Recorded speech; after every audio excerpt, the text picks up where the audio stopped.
Yeah, please do. If you enjoy the show, give us a like, a comment, a share, all that good stuff. We love to hear from you. Very good morning. You've got the Air It Out Podcast live from the ASB Financial Studios, Fly in the Wall Productions, Main Street, Barrie, Vermont. I'm J.D. Green. It's nice to have you along. Let's check our other camera here and see who we have on the show. Where are they? Are they here? Is anyone there? There they are. Oh, my God. Steve Pappas? Woo! Steve Pappas in the house. I got the embossed invitation and the $400, so I'm here.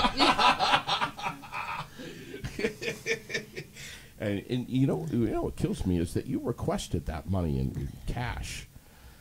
So, anyway. Because you and the checks. They do catch some air.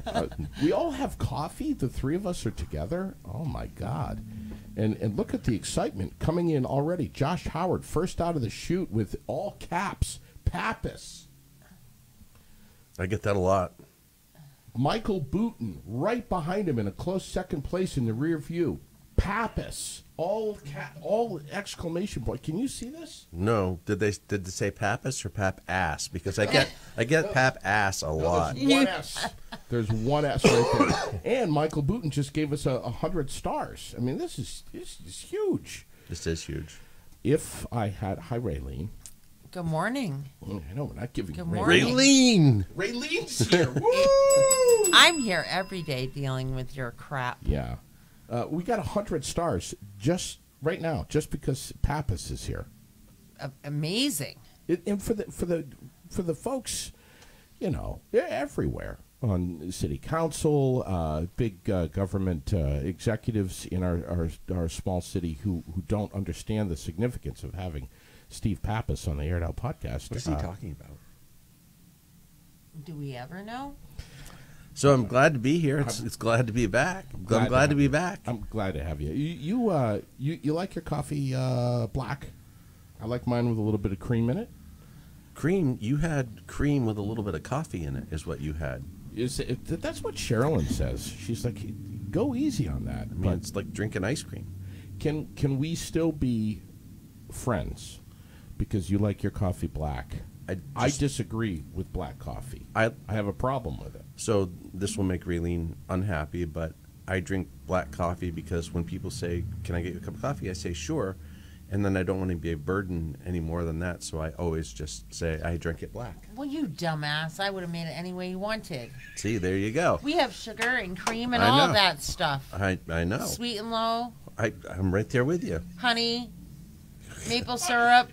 Maple syrup is incredible. Maple syrup and coffee is incredible. See, you could have had any of that. I know. I could have. We agree on next that. time. Oh, my God. But, no, usually I am a cup of coffee with a splash of half and half. A splash. All right. Which we have that, too. Well, no, light cream. No half. Yeah, well, you don't have any more. You gave it all to him. Buddy, if I was want some in there? No. I was starting to forget what you look like. Here I am. And, if I had $1 for every time I've been asked, just me, not Raylene, just me. I know you said 400 times, and I said, well, give me the $400, and I'll show up. And here I am, just like I promised. So many people, buddy. When are you going to have Steve Pappas back on the air? Well, I've been busy. I know you have. I've been very busy. We are at one point when I was on, we were talking about how we were changing around our printers, and we're going to be making another transition again there. Excuse me. Just come forward so you're... She's not talking. I know, but when she does... When I do. All right. We know I'll say something. And then... That's really freaking cool, man. So we're going to mix that up. Originally, we were hoping that we would be able to do a new print facility in Vermont, and I'm not sure that's going to happen in 2022, but I think that is still a possibility on the horizon. And we just started a new weekly newspaper in Middlebury, of all places, and it's our third week in. got some good feedback. I got a nice note from former Governor Jim Douglas, who lives right there. Was saying, hey, this is great. So we now have free weeklies in Waterbury, Middlebury, Central Vermont, the Times-Argus Reader, and then Rutland has one as well, that go mailed into homes in zip codes all around those areas. Yeah. But our penetration is like 80-90%. And so it's inserts and news that then feed people back to, make sure you pick up the daily. And we see our subscriptions go up as we, make success in these different communities. So Waterbury's been the Waterbury Reader, which is now in we're almost in I think we're just entering our third year with that. Just completed our second year. That paper was in place of the Waterbury Record that folded. Right. Yes. And they can't keep enough of those around. We actually drop copies of it in downtown Waterbury, even though it's mailed to everybody. Yeah. And we can't keep it in stock. It moves what that quickly. Yeah, what a great problem to have. Mm-hmm. That is a fantastic problem to have. So that people appreciate news. And I was just I was asked to speak at the PEG TV annual meeting down in Rutland on Monday night, and one of the things I was talking about was the papers being at the center of community building, and really being that one-stop shop for communities still everywhere. And that is one of the things that will kind of ensure that newspapers, small-town newspapers, are always going to be here, because you can't find all that stuff on the internet, and you can't find all that vetted information in one place. And that's the key word there, is vetted. And you certainly can't, I got asked about, if you ever go digital, as in not printing a print paper anymore, what will change content-wise? And I said nothing. If anything, we would expand, because we can't. Printing and delivering is very expensive. Sure it is. That we would be able to grow our newsrooms if we were able to actually do that. And, Digger has how many full-time reporters now and part-time reporters, because they can afford to hire them and pay them, pretty well. Right. And they have the largest news team in the state. But they don't cover local sports. They don't cover the arts the way we do. They don't cover, go sit through the city council meeting, and, they'll kind of fly in and do, kind of glancing coverage, whereas we get to do that kind of turn of the screw coverage on an issue. Right. And, the nonprofit model or the online model for a place like the Times-Argus will only work if we can continue to do local sports, local arts, local news, community news, all of those things as a package. Real intimacy with the community. Yeah. And, the industry-wide, we call that hyper-local. But if you have the local content, people will come. They always do. And we don't always get the subscriber base that we wish that we could have, because people... when people feel like times are tight, and times are tight right now because of inflation and everything else, first thing they want to let go is their newspaper subscription, because that feels disposable, an expendable kind of thing. But then they come back. They almost always come back. It's really reasonable, though. Yeah. It's like $26 for a quarter, I think. Yes. A quarter being 3 months. Wow. Yeah. And you can get, if you've got a digital-only subscription, it's like $10 a month or less. Right. So, it is reasonable. It's certainly, the running joke is you can get a subscription to the paper for less than a cup of coffee a day. Right. Well, it's way less than that. Mm-hmm. When was the last... this is the cheapest cup of coffee I've had in... For forever. Forever. And probably the best, or one of the best, because Raylene doesn't fool around when she makes coffee. She does it right. It's black, though. I don't really like black coffee. Yeah, I know. Why would she come and put cream in my coffee, but not you? I mean, what's going on there? Because he said he didn't want any. So, because he didn't want to burden you. But I'm more than willing to burden you, JD. I know you are. So next time you make his damn coffee. So when you spoke at PEG, and I understand everything that you're saying here. But the $1 million question maybe that was asked was, will the Times-Argus go digital? No. Was that asked? Yeah, I mean that was the premise of the question was, have you considered going all digital or switching to a nonprofit model? We're a for-profit publication and have been, and if you switch to a nonprofit model, you forfeit certain, certain things that you can do. Sure. And it changes your business model entirely, where all you're doing is asking for money or sponsorships, or you're applying for grants, and it's actually a lot of work. It's a lot of work to build the advertising base and get classified advertising into the papers as well. But the thing that we have going for us is that, like Digger asks for people like VPR does. It's that same kind of model where it's an appeal. And yeah, we want a certain number of members. A fundraising campaign. Right. Whereas we have paid subscribers. So we have advertisers and subscribers. Right. And our papers are really lucky because the ratio in most communities for subscription to advertising is about 30% circulation or subscriptions, 70% advertising. Ours is about 50-50. And so that's kind of unheard of. And, everybody else in our group kind of looks to us and to find out, well, how are you able to do that? And we're able to do it because we have long-standing support in both of these markets, Rutland and Barre Montpelier, who believe in these papers. And, and we're grateful for that. How long has the Times Argus been around? Well, the Times Argus was a merger of two papers, the Montpelier Argus and the Barre Times, in 1958. But one of those papers, I believe it was the Barre Times, has been around for a very long time, 1878 maybe. Wow. The Rutland Herald has been around since 1796. Wow. So Didn't know that. yeah, it's the oldest paper in the state of Vermont. We just had a comment here that Digger might have a lot of reporters, but the comment says, but I feel it's a bit biased. I mean, we get accused of being biased all the time as well. That was my question.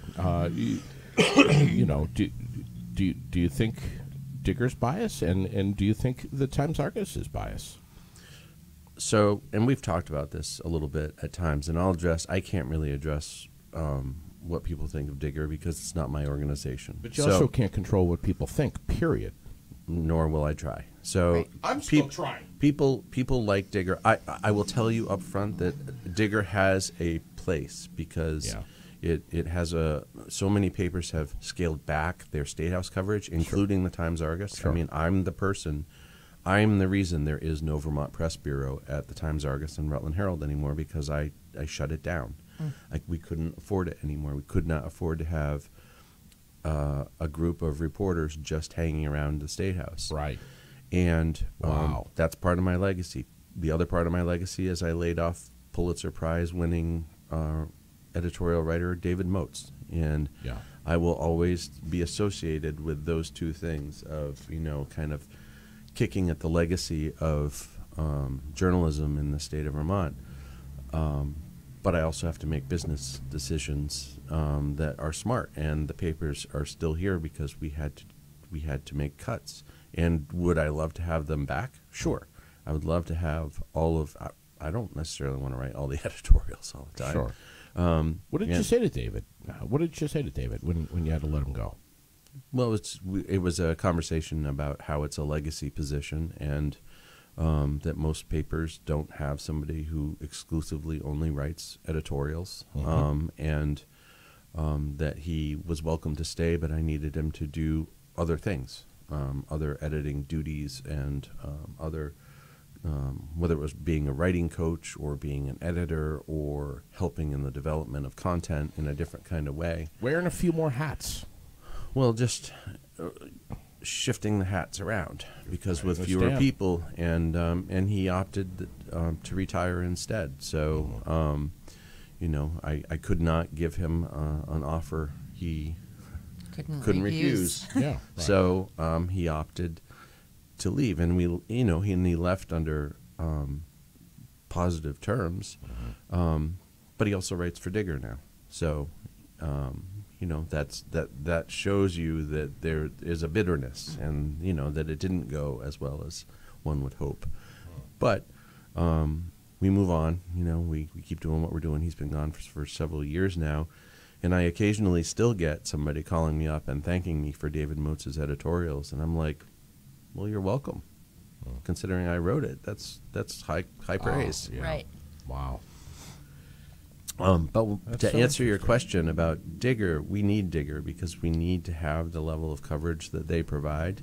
So in a state like Vermont, you need to have news sources like the Times-Argus or the Hardwick Gazette or the Herald of Randolph to get your local information. But then if you want to know what's going on at the State House, and that's your thing, there is a news source for you. The same way if you want to know what's going on in the alt news community, you turn to 7 Days. It's a little bit more niche based. Yeah, I mean, the 7 Days is a great read, man.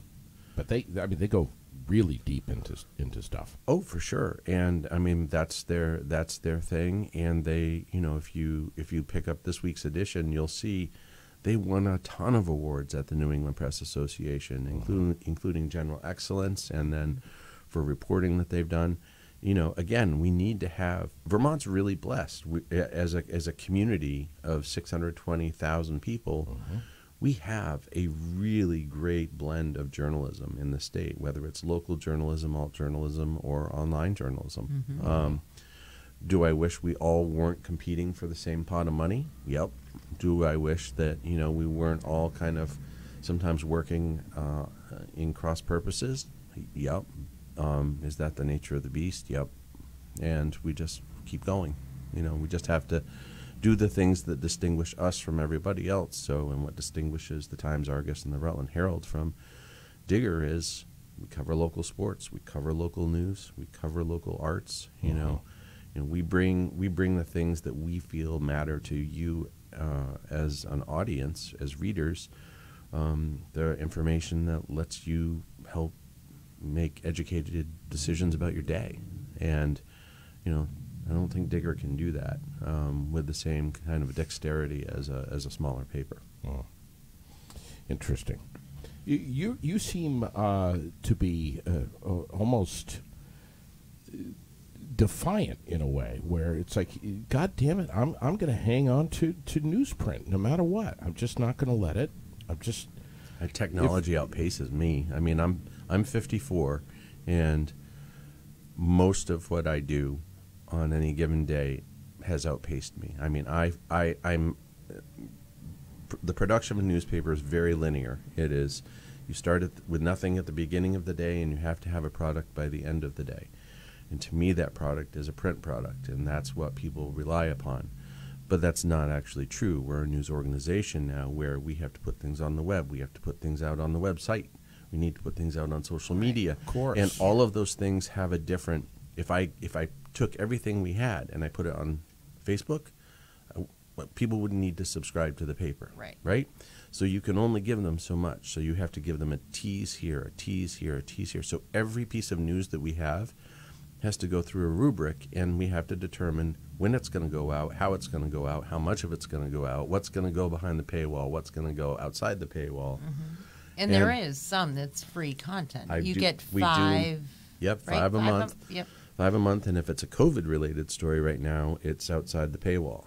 We've made all COVID, since the beginning of the pandemic, anything that's a COVID-related story you can get for free. That will, that will dry up at some point. But, yeah, I mean, I'm always a print guy. I'm the kind of person who, whenever I go on vacation, I have to pick up a newspaper. It's a busman's holiday for me, right? I'm just scooping up newspapers and looking at them at the hotel room, or looking at them at lunch, and I'm always trying to glean ideas like, we should do that.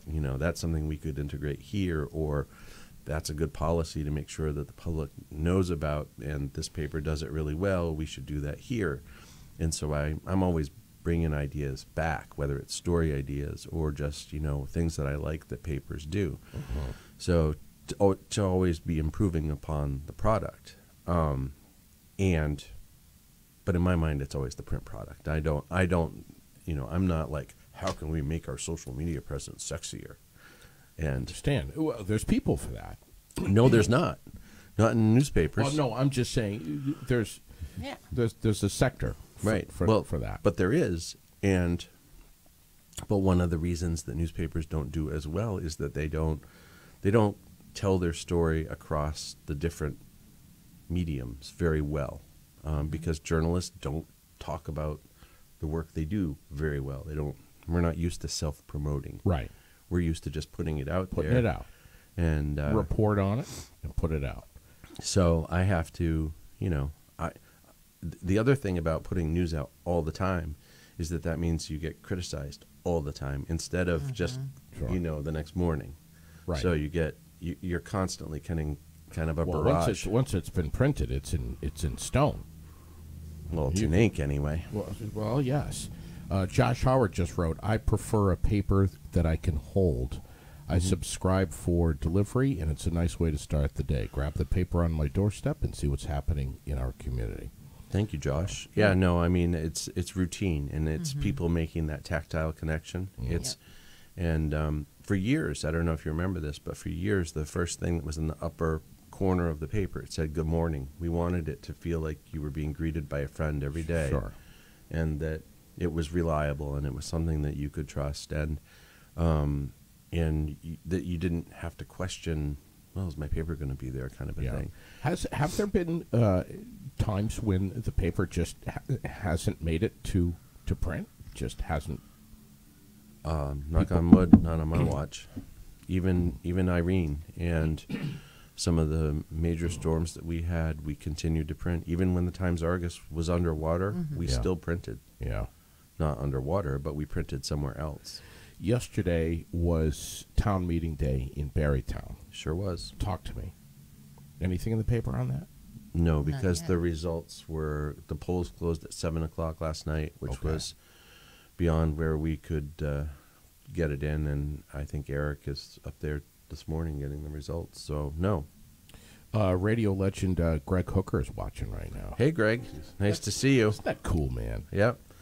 Well, and Greg does a great job too. If you're ever listening to the getaway on WDEV, in the afternoons, Greg does a great job. But Greg was a long time copy editor for me, and became good friends. I think maybe he would dispute that, but well, no, he was sitting right here a couple of months back. I remember that, and he was talking about you. Yeah, I have a great appreciation for Greg in his ability that there are different kinds of editors. There are people who are you would call a line editor, who are very nitpicky about every little, the it's, the theirs, all of that, which is a very important piece of getting it right and having people feel comfortable about the language.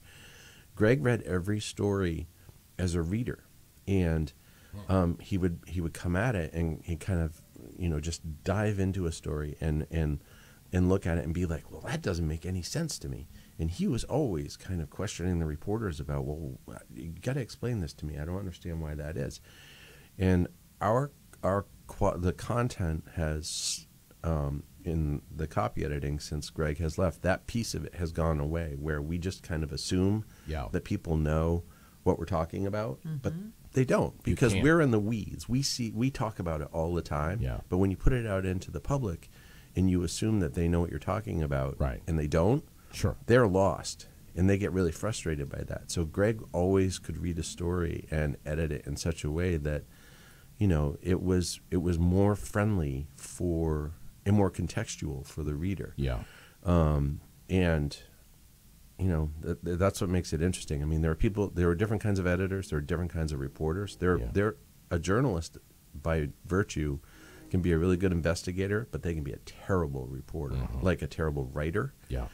And it's hard to find somebody who's both a good writer and a good at asking questions and ferreting out information, and to be able to do it under the gun. To do it with a literal, deadline gun on the back of your head, and me calling up saying, "What's the ETA on that? I need it in 15." And they're like, "Okay," and so. How would that work for you? Well, not well, would it? There would be a lot of shitting of the pants. Did you just say That's shitting of the usually pants? what happens. Yeah. When I was writing You wrote a column for the paper. I wrote a column for the paper, and I used to. I mean, come on, I'd have a whole week to write it, and I'd still be under the gun. Pappas, come on, I need that. That's not true, because if I recall, we were smart enough to give you a deadline that was like a week out. Yes. So you lied to me. Well, no, we built in a buffer to accommodate your incompetence. Right. I was just. He said it, not me. So what's the deal with you and Greg Hooker? Are you trying to pull him out of radio? Are you trying to get him back over to newsprint? What's going on? I mean, Greg was a great asset to the newsroom. I mean, I think that it's funny because every time Greg says he's going to retire, he does something else cool. Oh yeah. So I know. So I think he's perfectly content on the getaway. And of course, you remember Greg and Jody on the Point for what was it? 80s. Greg had great. 80s? Well, he has great stories, great radio stories. Oh and my God, it so always many. just would crack me up. And the when guy's he's a damn genius with music. A humble dude too. He wouldn't say that he's a genius, but I mean he knows every damn indie artist in the country, and so many. He is responsible for so many people learning and exploring new music that they wouldn't have discovered unless Greg. Yeah. Did you know that Greg Hooker had a country western show? Stop it. True. Oh, on SKI. No? I don't remember where it was. You'd have to ask Greg Hooker. You have to bring him back in. Greg's like, why are they talking about me the whole show? Right. I know. What's going on? I know. We love you, Greg. Yeah. There's so many comments coming in. There's Because they want us to actually talk about real things. Pappas is like the guy's a rock star, and I think there was a comment here of what was it from Josh Howard? What office will you run a write-in campaign for next, Steve? Especially after a close defeat in Barrytown yesterday. There's people that want you to run for a political I'm not running office. for anything. I am not. He's running away from I am that. not. I am thought. not stupid. Do you guys read my editorials? Do you realize that my editorials are often very critical of people who run for elected office? Oh my God! And the amount of people right now who are in elected office who are pushing to censor the paper and censor folks who they don't agree with. Sure. I am in a way better position to throw an elbow where I am. I don't need voters. I've got paid voters. Right. We have so many things going on in our community that are exciting to talk about. We have the Rainbow Bridge Community Center with the grand opening June 4th. We have Heather Slayton, who just wrote in and said Mental Health Awareness Month. Washington County Mental Health Services doing a color run, a color 5K at the Barrytown Rec Field. When is that? Coming up. Coming up. That means he doesn't know. I looked to Raylene. I left my phone over there. I'm sorry, but we posted it yesterday, and we'll post it again today. It's posted up. Yeah, I have all of the There've been a lot of graphics and literature. Ever since the COVID has kind of eased, but has it eased? I don't really know. No. June 5th. Okay. Thank you, Heather. It's been great to see that like the races and the community events are coming out, and people are turning out in good numbers. Yeah. Like the right. The various events that took place even in Barrie last weekend. I was like, wow. People are definitely itching to be outside. Sure. Did you see the blow up to glow up? I did. Yeah. Were you one of them? Were you the unicorn? No. But somebody sent me zebra. Were you the zebra? I was not one of them. But somebody from out of state said, "What are you guys doing in Barrie with these blow up, things?" And I was like, "Well, that's that we had an event. We're protesting happiness." Well, he sent me a video of somebody putting fart spray into one of those things while it was doing its thing, and the people, Wow. And the teenage boy in me was thought that was awesome. I do that was too. I was like, I need to get JD into one of those things. Yeah. I mean, there's rumors flying around that you were the Penguin. So can we just settle this right now? I was none of the above. All right. He was watching from above. I was not even watching from above. No? The cold that you can hear in my head had me laid out. So can the Times-Argus cover the 5K color run for Washington County Mental Health?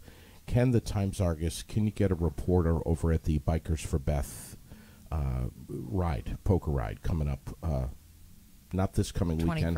Yeah, 22nd, Sunday the 22nd, yeah, right the here. 21st is the fight. we typically do not. I mean, and you often put me on the spot for those things. I'm sorry. We typically do not cover those events anymore because the staff is so limited, and they work 40 hours a week. That if I say, hey, and in addition on the weekend, why don't you do this thing? But Sure. we have photographers who show up for those things. So when you say, can you send a reporter? Well, that's what I meant. We can usually send.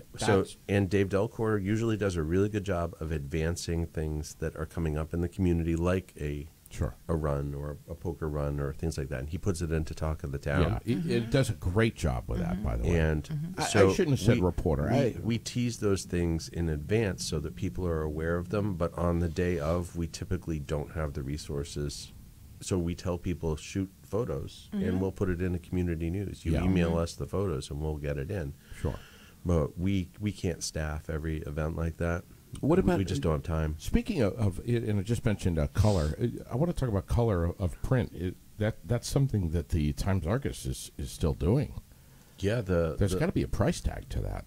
There is. The color printing is so.